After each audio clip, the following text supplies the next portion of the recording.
الأصحاح 5. ولما رأى الجموع صعد إلى الجبل، فلما جلس تقدم إليه تلاميذه ففتح فاه وعلمهم قائلا: طوبى للمساكين بالروح، لأن لهم ملكوت السماوات. طوبى للحزانة، لأنهم يتعزون. طوبى للودعاء، لأنهم يرثون الأرض. طوبى للجياع والعطاش إلى البر، لأنهم يشبعون. طوبى للرحماء، لأنهم يرحمون. طوبى للأنقياء القلب، لأنهم يعاينون الله. طوبى لصانع السلام، لأنهم أبناء الله يدعون. طوبى للمطرودين من أجل البر، لأن لهم ملكوت السماوات.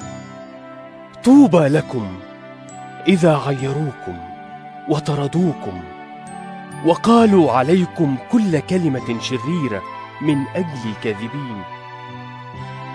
افرحوا وتهللوا، لأن أجركم عظيم في السماوات، فإنهم هكذا طردوا الأنبياء الذين قبلكم.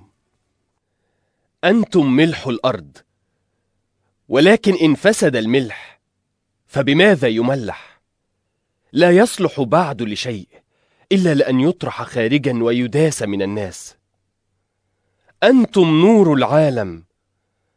لا يمكن أن تخفى مدينة موضوعة على جبل، ولا يوقدون سراجا ويضعونه تحت المكيال، بل على المنارة فيضيء لجميع الذين في البيت.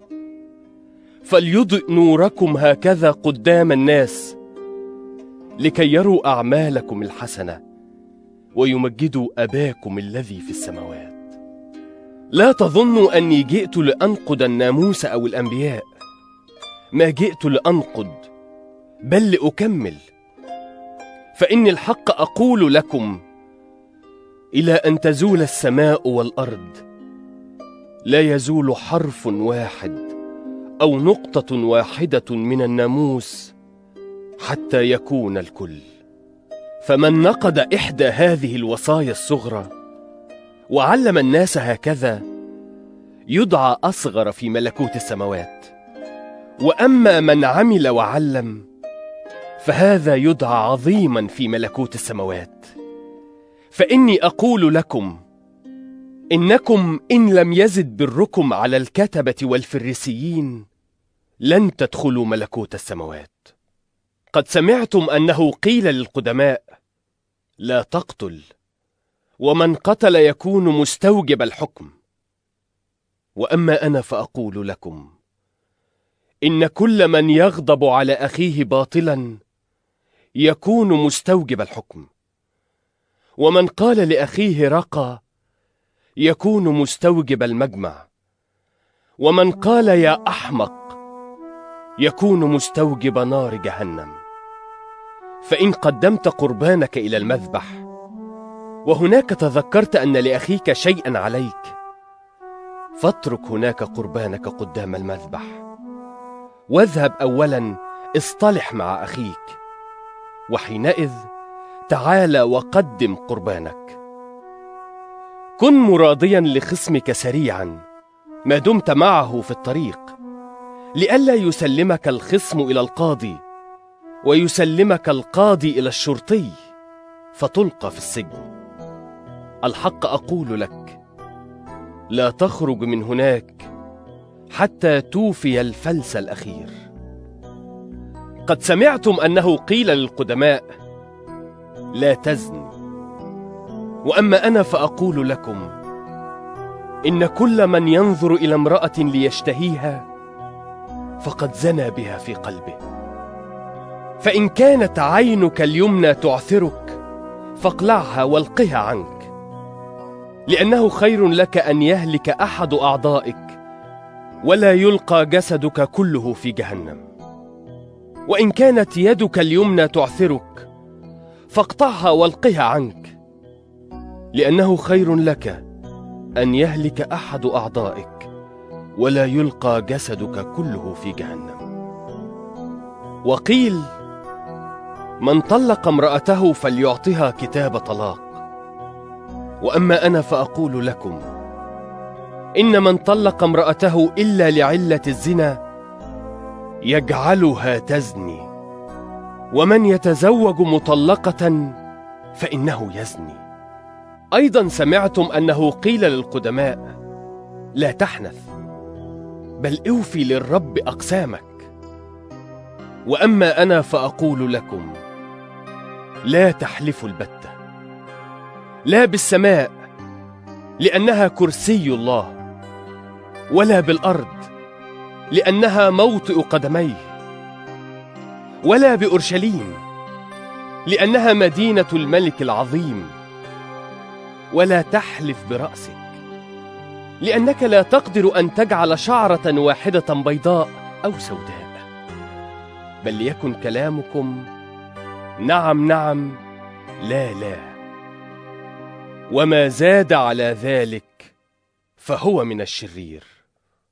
سمعتم أنه قيل: عين بعين وسن بسن. وأما أنا فأقول لكم: لا تقاوموا الشر، بل من لطمك على خدك الأيمن فحول له الآخر أيضا. ومن أراد أن يخاصمك ويأخذ ثوبك فاترك له الرداء أيضا. ومن سخرك ميلا واحدا فاذهب معه 2. من سألك فاعطه، ومن أراد أن يقترض منك فلا ترده. سمعتم أنه قيل: تحب قريبك وتبغض عدوك. وأما أنا فأقول لكم: أحبوا أعداءكم، باركوا لاعنيكم، أحسنوا إلى مبغضيكم، وصلوا لأجل الذين يسيئون إليكم ويطردونكم، لكي تكونوا أبناء أبيكم الذي في السماوات، فإنه يشرق شمسه على الأشرار والصالحين، ويمطر على الأبرار والظالمين. لأنه إن أحببتم الذين يحبونكم فأي أجر لكم؟ أليس العشارون أيضا يفعلون ذلك؟ وإن سلمتم على إخوتكم فقط فأي فضل تصنعون؟ أليس العشارون أيضا يفعلون هكذا؟ فكونوا أنتم كاملين كما أن أباكم الذي في السماوات هو كامل.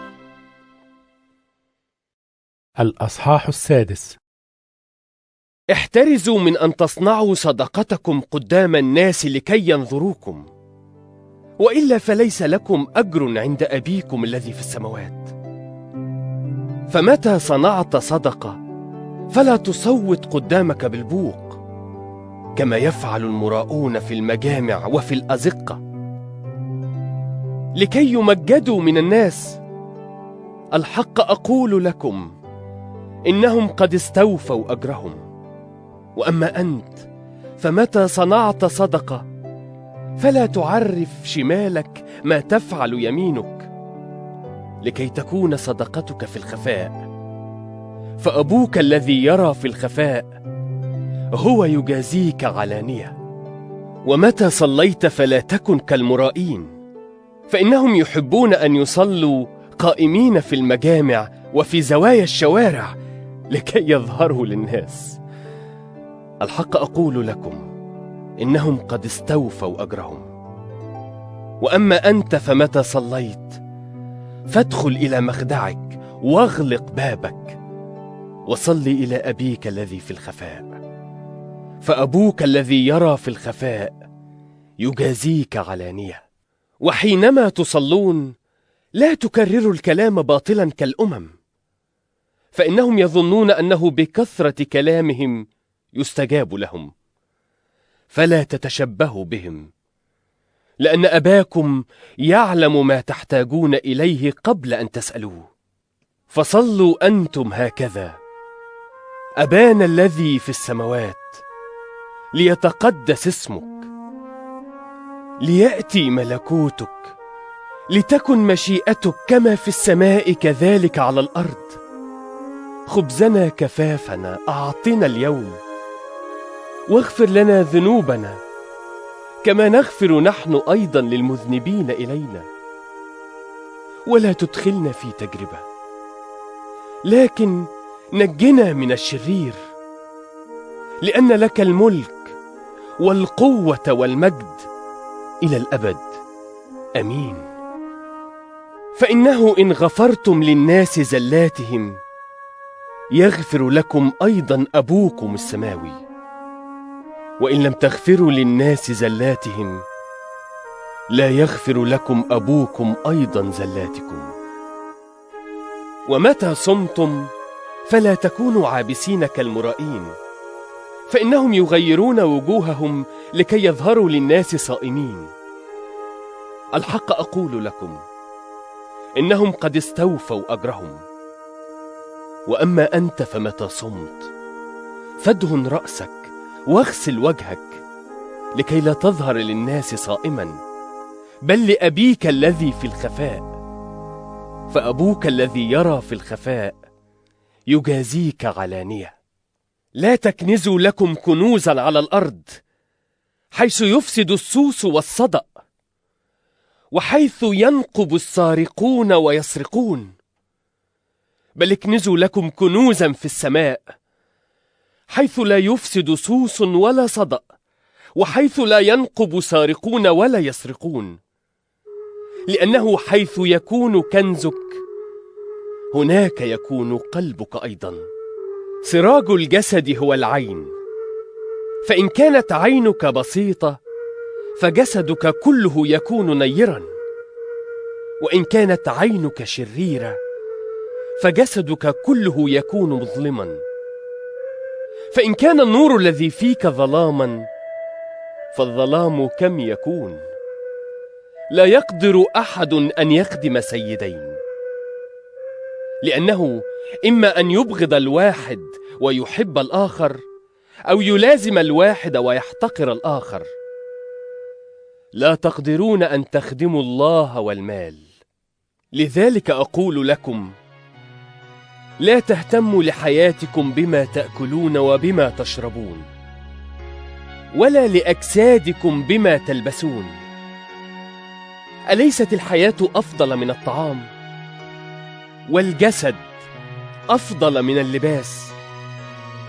انظروا إلى طيور السماء، إنها لا تزرع ولا تحصد ولا تجمع إلى مخازن، وأبوكم السماوي يقوتها.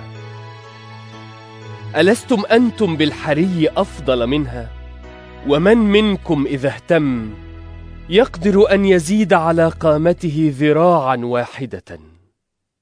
ولماذا تهتمون باللباس؟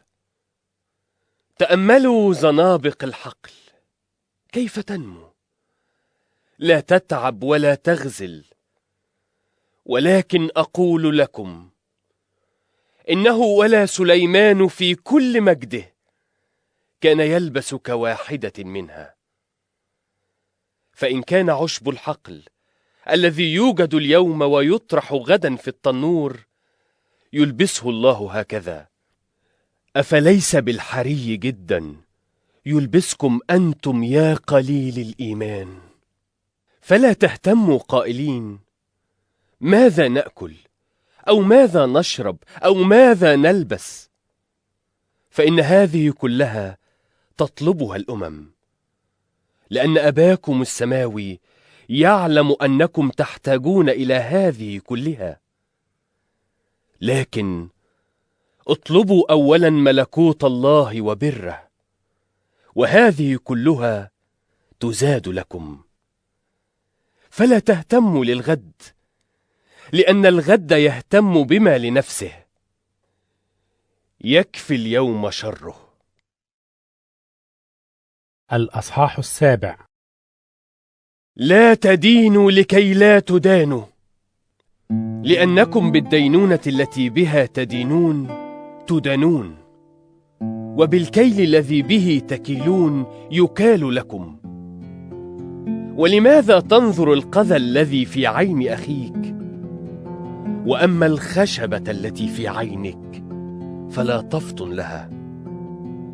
أم كيف تقول لأخيك: دعني أخرج القذى من عينك، وها الخشبة في عينك؟ يا مرائي، أخرج أولا الخشبة من عينك، وحينئذ تبصر جيدا أن تخرج القذى من عين أخيك. لا تعطوا القدس للكلاب، ولا تطرحوا درركم قدام الخنازير، لئلا تدوسها بأرجلها وتلتفت فتمزقكم. اسألوا تعطوا، اطلبوا تجدوا، اقرعوا يفتح لكم. لأن كل من يسأل يأخذ، ومن يطلب يجد، ومن يقرع يفتح له. أم أي إنسان منكم إذا سأله ابنه خبزا يعطيه حجرا؟ وإن سأله سمكة يعطيه حية؟ فإن كنتم وأنتم أشرار تعرفون أن تعطوا أولادكم عطايا جيدة، فكم بالحري أبوكم الذي في السماوات يهب خيرات للذين يسألون. فكل ما تريدون أن يفعل الناس بكم افعلوا هكذا أنتم أيضا بهم، لأن هذا هو الناموس والأنبياء. ادخلوا من الباب الضيق، لأنه واسع الباب ورحب الطريق الذي يؤدي إلى الهلاك، وكثيرون هم الذين يدخلون منه. ما أضيق الباب وأقرب الطريق الذي يؤدي إلى الحياة، وقليلون هم الذين يجدونه. احترزوا من الأنبياء الكذبة الذين يأتونكم بثياب الحملان، ولكنهم من داخل ذئاب خاطفة. من ثمارهم تعرفونهم، هل يكتنون من الشوك عنبا أو من الحسك تينا؟ هكذا كل شجرة جيدة تصنع أثمارا جيدة، وأما الشجرة الردية فتصنع أثمارا ردية. لا تقدر شجرة جيدة أن تصنع أثمارا ردية، ولا شجرة ردية أن تصنع أثمارا جيدة. كل شجرة لا تصنع ثمرا جيدا تقطع وتلقى في النار. فإذا من ثمارهم تعرفونهم. ليس كل من يقول لي يا رب يا رب يدخل ملكوت السماوات، بل الذي يفعل إرادة أبي الذي في السماوات. كثيرون سيقولون لي في ذلك اليوم: يا رب يا رب، أليس باسمك تنبأنا، وباسمك أخرجنا شياطين، وباسمك صنعنا قوات كثيرة؟ فحينئذ أصرح لهم: إني لم أعرفكم قط، اذهبوا عني يا فاعلي الإثم. فكل من يسمع أقوالي هذه ويعمل بها أشبهه برجل عاقل بنى بيته على الصخر، فنزل المطر وجاءت الأنهار وهبت الرياح ووقعت على ذلك البيت فلم يسقط، لأنه كان مؤسسا على الصخر. وكل من يسمع أقوالي هذه ولا يعمل بها يشبه برجل جاهل بنى بيته على الرمل، فنزل المطر وجاءت الأنهار وهبت الرياح وصدمت ذلك البيت فسقط، وكان سقوطه عظيما. فلما أكمل يسوع هذه الأقوال بهتت الجموع من تعليمه، لأنه كان يعلمهم كمن له سلطان وليس كالكتبة.